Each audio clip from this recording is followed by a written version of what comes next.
Makam Abu Ibrahim Waila terletak di Komplek Makam Mahligai di Desa Pasi Aceh, Waila, Aceh Barat.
Makan nasi di lokasi masjid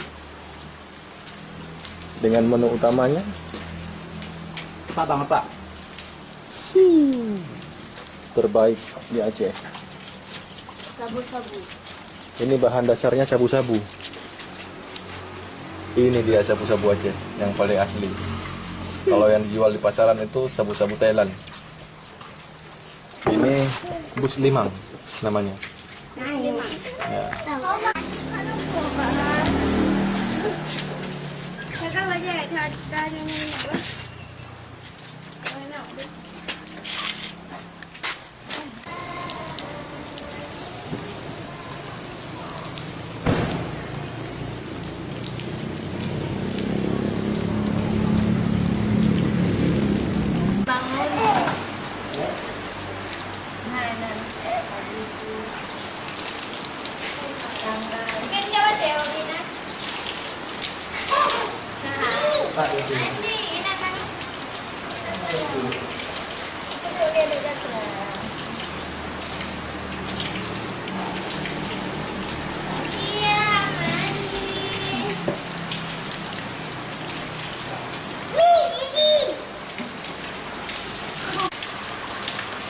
Muhammad Cakra.